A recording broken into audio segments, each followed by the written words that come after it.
Well, Boko Haram, like I used to say, has been something existing outside Nigeria before it came into Nigeria. And many years ago, we made a journal on that, calling it the Third World War. But it seems the international body had refused to listen to the push and the arrangement or the food on the table for all of us to consume.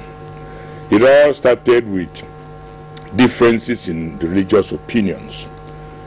People thinking that the West is developing faster than them and they are just being suppressed, and that there are influences also suppressing them more.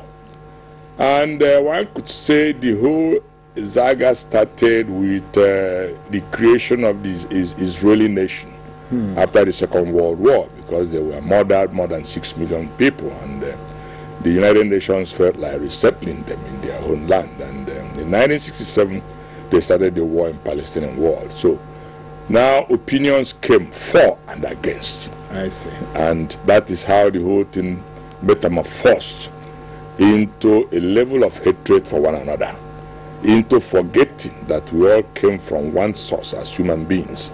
Now we are looking at ourselves as different individuals, quoting people through the value of their skin and not of the integrity.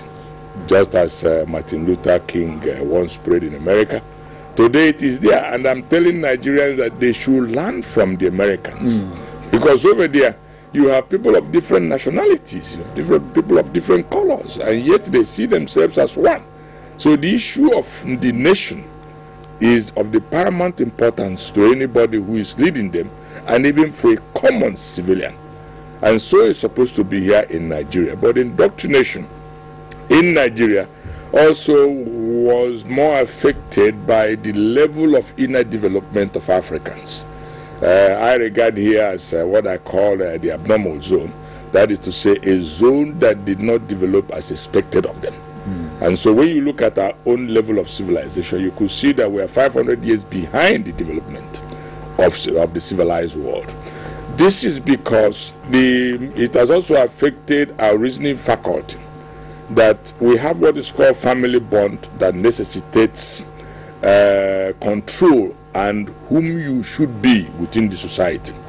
For instance, if you're a policeman and the other one is a custom officer who has easy access to money through bribery and all that, and the policeman wants to do his job, then he gets home one day and they're holding a community meeting, and the customer will speak, himself feeling also he's of the same level, would like to speak, and they will say, look, my friend, will you shut up, let better people speak, because you have no house, you didn't drill borehole for us, you didn't make a good road, nothing you did.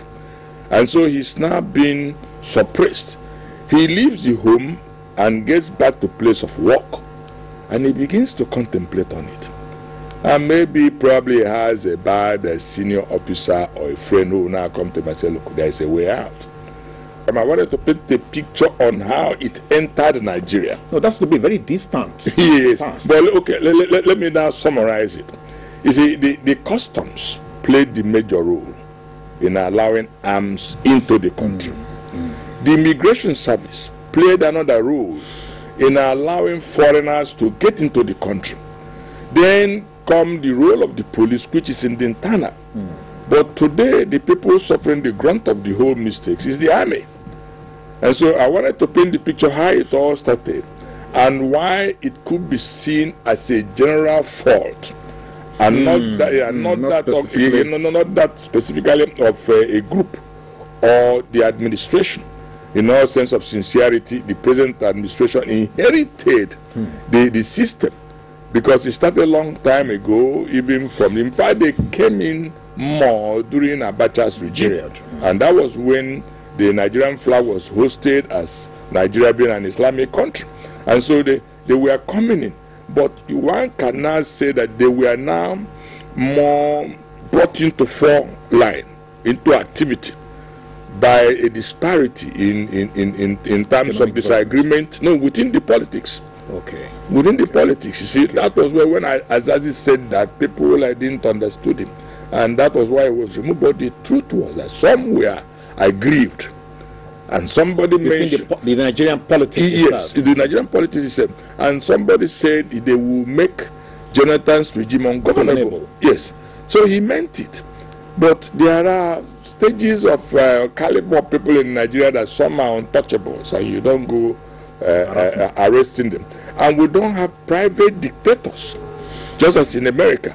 We don't have active NGOs, just as in America, who could now take private activities, bring about it through some donors' funding, or even the government funding, and be able to help the government to achieve its aim. Unravel. Yes, to unravel such mysteries. Okay, but that quickly brings us to your